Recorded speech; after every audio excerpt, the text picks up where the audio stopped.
கிறிஸ்துவுக்குள் அன்பான கர்த்தருடைய பிள்ளைகளே, உங்கள் யாவரையும் ஆண்டவராகிய இயேசு கிறிஸ்துவின் ஈடு இணையற்ற நாமத்தினாலே ஆசீர்வதிக்கின்றேன், வாழ்த்துகின்றேன்.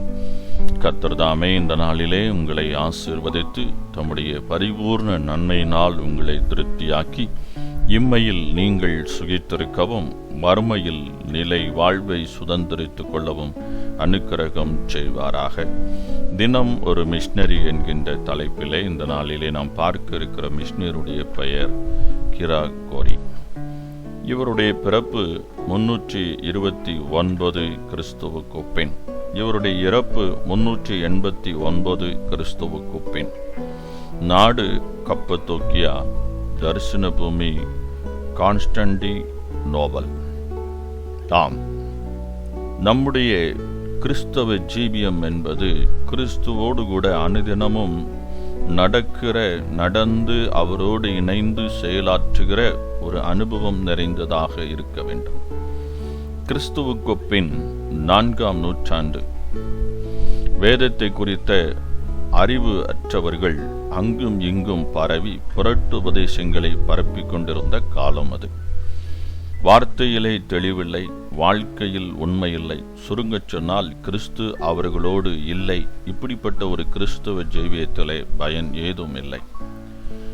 இந்த காலகட்டத்தில் தான் திருச்சபையை சீர்திருத்தும் பணியில் இணைந்தார் நாசியான்சனை சேர்ந்த கிரகோரி. இவர் திருமறையில் ஒரு சிறந்த புலவர், அறிவாற்றல் நிறைந்தவர். கிறிஸ்துவோடு கூட அனுதினமும் நடந்து அவரோடு இணைந்து பணியாற்றுகிற செயலாற்றுகிற ஒரு கர்த்தருடைய சீஷனாக இவர் காணப்பட்டார்.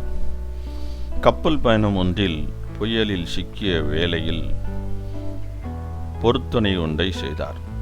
தன்னை இந்த புயலில், இந்த இக்கட்டான சூழ்நிலையிலிருந்து என்னை காப்பாற்றும்படியாகவும், நான் அப்படி நீர் என்னை காப்பாற்றினால் தன்னையே உமக்காக நான் காணிக்கையாக தருகிறேன் என்று ஒரு பொருத்தனையை செய்தார். அந்த பொருத்தனையை அவர் நிறைவேற்றினார். எளிய வாழ்வை எண்ணி துறவு வாழ்வை மேற்கொண்டார். ஒரு எளிமையான வாழ்க்கைக்கு தன்னை அர்ப்பணித்தார். பரிசுத்த பேசில் என்ற பிரதம அத்தியட்சரிடம் நண்பரானார். அவரின் வேண்டுகோளுக்கிணங்க திருச்சபை பொறுப்பை ஏற்றார். கான்ஸ்டன்டினோபல் சபையை சீர்திருத்தம் செய்து கர்த்தருடைய செவ்வையான பாதையிலே அந்த சபையை வழிநடத்தினார். ஜெபமும் தியானமும் தான் கிரகோரியின் நண்பர்கள்.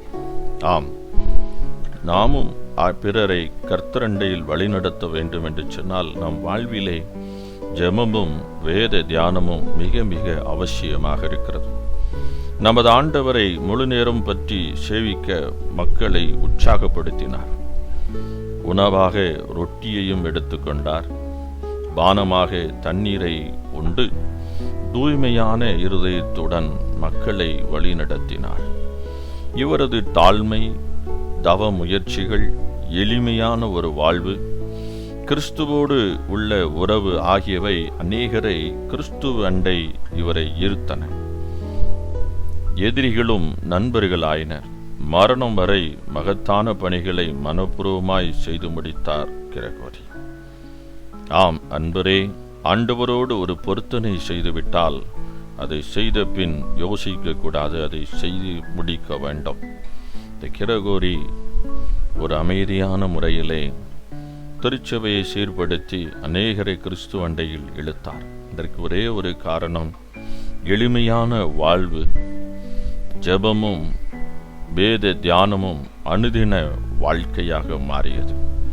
எளிமையான உணவு வகைகளும் எளிமையான உடைமைகளும் இவரை கிறிஸ்துவ அண்டையிலே இன்னும் அதிகமாய் வாழ்வதற்கு உகந்ததாயிற்று.